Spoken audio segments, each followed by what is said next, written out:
नमस्कार। आकाशवाणी जयपुर अजमेर से प्रस्तुत हैं प्रादेशिक समाचार।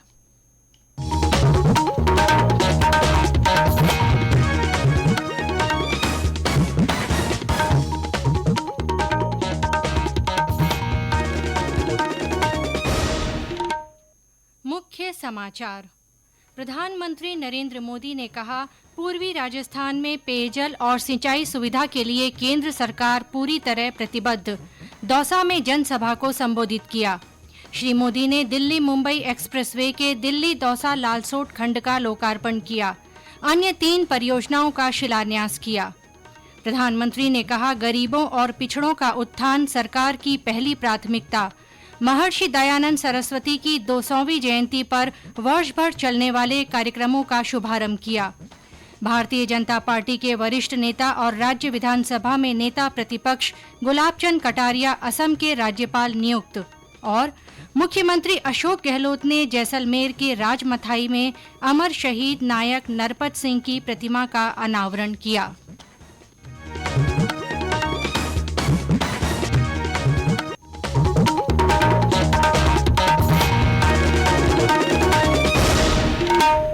समाचारों के साथ मैं आरती नागर। और अब समाचार विस्तार से।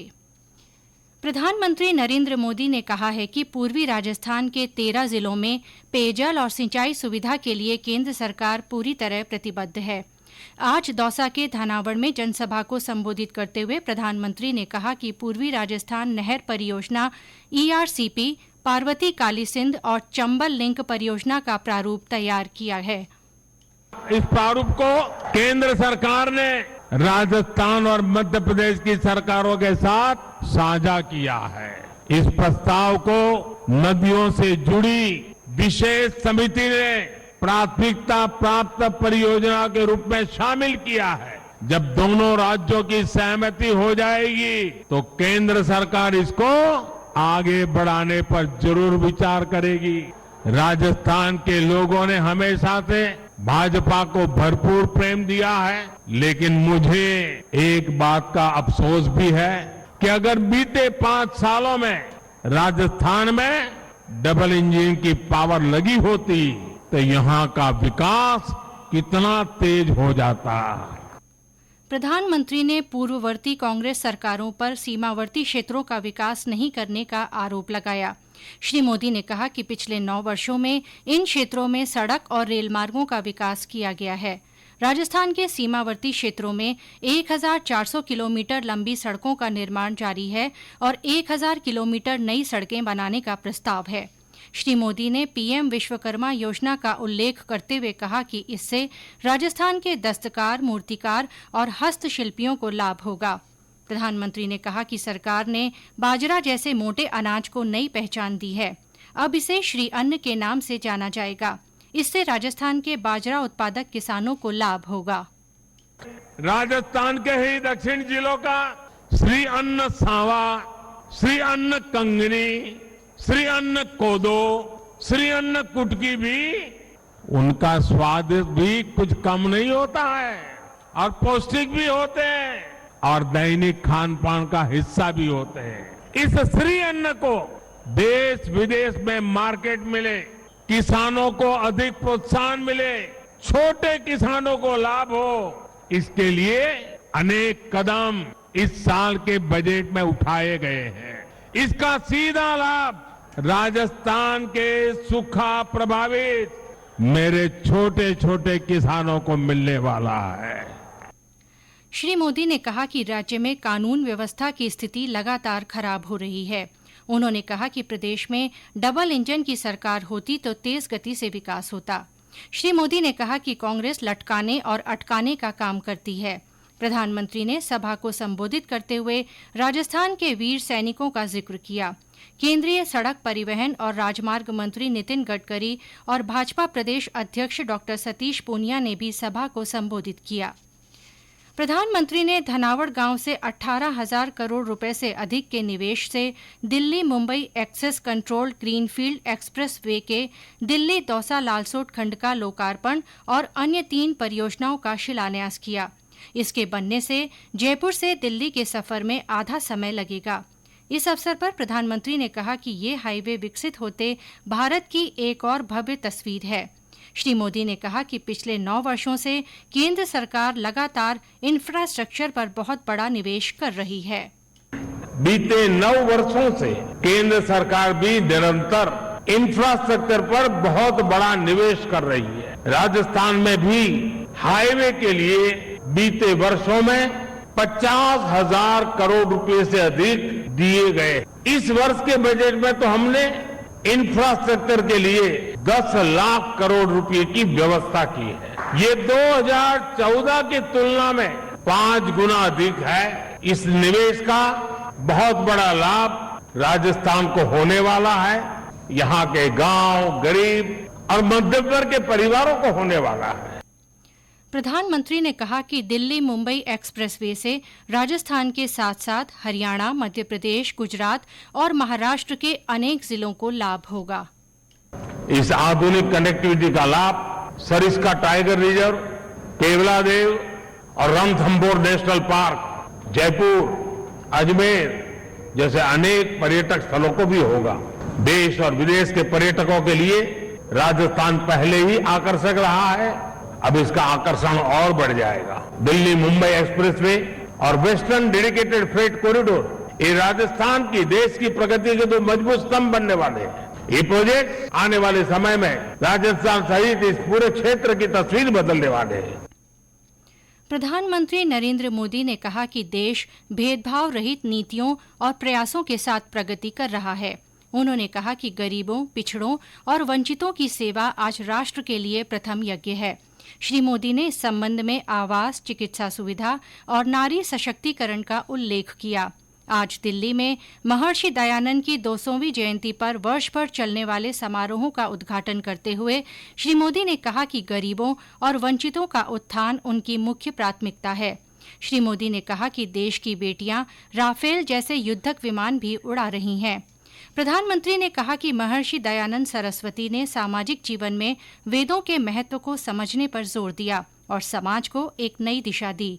श्री मोदी ने कहा कि महर्षि दयानंद के जन्म के समय सदियों की दास्ता के कारण देश आत्मविश्वास में कमी थी और कमजोर अवस्था में था।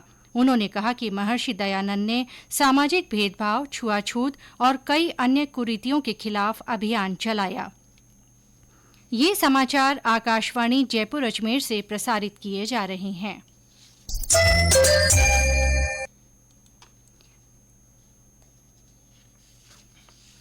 भारतीय जनता पार्टी के वरिष्ठ नेता और राज्य विधानसभा में नेता प्रतिपक्ष गुलाबचंद कटारिया को असम का राज्यपाल नियुक्त किया गया है।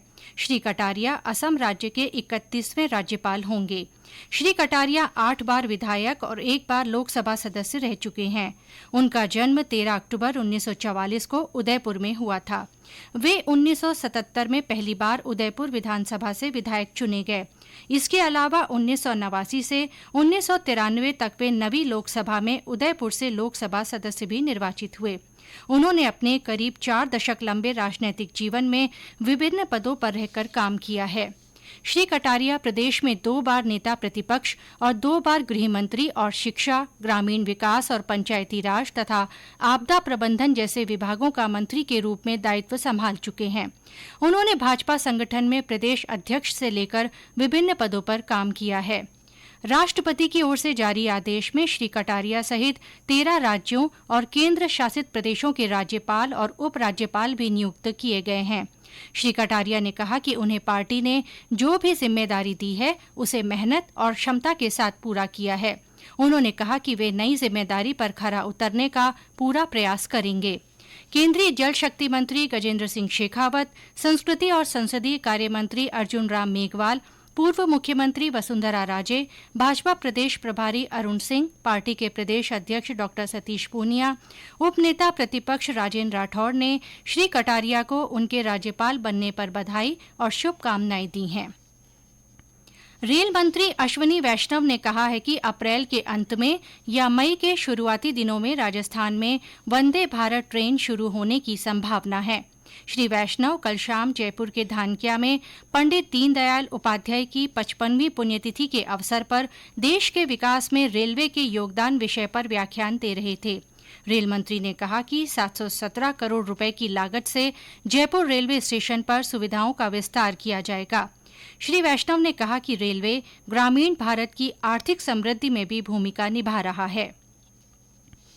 राष्ट्रपति द्रौपदी मुर्मू 27 फरवरी को बीकानेर में संस्कृति महोत्सव में शामिल होंगी। बीकानेर में 25 फरवरी से 5 मार्च तक संस्कृति महोत्सव का आयोजन किया जाएगा। केंद्रीय संस्कृति मंत्री अर्जुन राम मेघवाल ने बताया कि समारोह में देश भर से करीब 1000 कलाकार आएंगे। डॉक्टर करणी सिंह राजकीय स्टेडियम में होने वाले समारोह में स्थानीय कलाकारों को भी भाग लेने का मौका मिलेगा। उन्होंने बताया कि कलाकारों के लिए बीकानेर को एक आंगन के रूप में तैयार किया जाएगा। मुख्यमंत्री अशोक गहलोत ने आज वीडियो कॉन्फ्रेंस के माध्यम से जैसलमेर के राजमथाई में अमर शहीद नायक नरपत सिंह की प्रतिमा का अनावरण किया। उन्होंने श्रद्धासुमन अर्पित करते हुए कहा कि शहीद के साहस, त्याग और बलिदान के आगे सभी नतमस्तक हैं। उन्होंने कहा कि शहीदों और महापुरुषों की प्रतिमाएं आने वाली पीढ़ी के लिए प्रेरणा स्रोत हैं। मुख्यमंत्री ने कहा कि राजस्थान पहला प्रदेश है जहां 50 लाख रुपए का विशेष पैकेज शहीद के परिवार को दिया जा रहा है। कुमाऊं रेजिमेंट में नायक नरपत सिंह ने 18 साल की सेवा में ऑपरेशन विजय, ऑपरेशन पराक्रम, ऑपरेशन राइनो और संयुक्त राष्ट्र शांति सेना के सदस्य के रूप में कांगो में सेवाएं दी।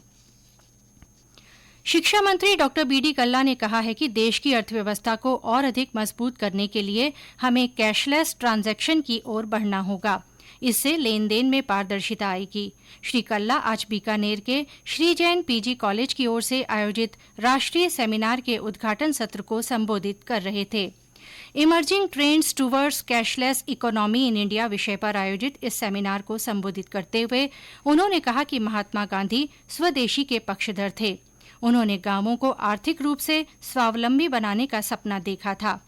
हमें उनके सपने को साकार करना है। इसके मद्देनजर प्रत्येक देशवासी स्वदेशी उत्पादों को अपनाए। प्रधानमंत्री नरेंद्र मोदी 26 फरवरी को आकाशवाणी के मन की बात कार्यक्रम में अपने विचार साझा करेंगे। ये मासिक रेडियो कार्यक्रम की 98वीं कड़ी होगी। प्रधानमंत्री ने लोगों को उन विषयों पर अपने विचार साझा करने के लिए आमंत्रित किया है जिन्हें आगामी मन की बात कार्यक्रम में शामिल किया जाएगा। लोग नमो ऐप या माई जीओवी ओपन फोरम पर अपने विचार साझा कर सकते हैं। वे टोल फ्री नंबर 1800-11-7800 पर डायल कर सकते हैं और अपने संदेशों को हिंदी या अंग्रेजी में रिकॉर्ड करा सकते हैं। फोन लाइनें 24 फरवरी तक खुली रहेंगी। लोग 1922 पर मिस्ड कॉल भी दे सकते हैं। प्रधानमंत्री को सीधे अपने सुझाव देने के लिए एसएमएस के माध्यम से प्राप्त लिंक का प्रयोग किया जा सकता है। विदेश मंत्रालय 15 फरवरी से फिजी में 12वें विश्व हिंदी सम्मेलन का आयोजन कर रहा है।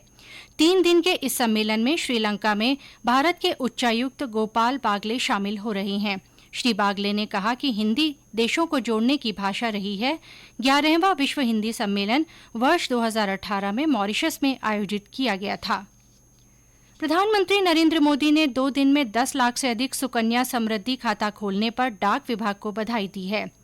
एक ट्वीट संदेश में उन्होंने कहा कि इससे लड़कियों के भविष्य को सुरक्षित करने और उन्हें सशक्त बनाने में मदद मिलेगी। प्रदेश में ज्यादातर स्थानों पर तापमान में बढ़ोतरी होने के बावजूद सुबह शाम ठंड का असर बना हुआ है। अधिकतर इलाकों में अधिकतम तापमान 29 डिग्री सेल्सियस के आसपास बना हुआ है।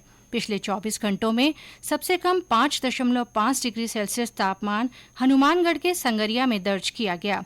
चूरू में 5.6, सीकर में 6, करौली में 7.1, चित्तौड़गढ़ में 8.4, भीलवाड़ा में 8.6, बीकानेर में 9.2, सिरोही में 9.6, अलवर में 10.1, राजधानी जयपुर में 12 डिग्री सेल्सियस न्यूनतम तापमान रिकॉर्ड हुआ। मौसम विभाग के अनुसार अगले 3-4 दिन मौसम शुष्क बना रहेगा। और अंत में मुख्य समाचार एक बार फिर। प्रधानमंत्री नरेंद्र मोदी ने कहा है कि पूर्वी राजस्थान में पेयजल और सिंचाई सुविधा के लिए केंद्र सरकार पूरी तरह प्रतिबद्ध है। श्री मोदी ने दौसा में जनसभा को संबोधित किया। श्री मोदी ने दिल्ली मुंबई एक्सप्रेसवे के दिल्ली दौसा लालसोट खंड का लोकार्पण किया। उन्होंने अन्य 3 परियोजनाओं का शिलान्यास भी किया। प्रधानमंत्री ने कहा है कि गरीबों और पिछड़ों का उत्थान सरकार की पहली प्राथमिकता है। उन्होंने महर्षि दयानंद सरस्वती की 200वीं जयंती पर वर्ष भर चलने वाले कार्यक्रमों का शुभारंभ किया। भारतीय जनता पार्टी के वरिष्ठ नेता और राज्य विधानसभा में नेता प्रतिपक्ष गुलाब चंद कटारिया को असम का राज्यपाल नियुक्त किया गया है। और मुख्यमंत्री अशोक गहलोत ने जैसलमेर के राजमथाई में अमर शहीद नायक नरपत सिंह की प्रतिमा का अनावरण किया। इसके साथ ही प्रादेशिक समाचार बुलेटिन समाप्त हुआ। नमस्कार।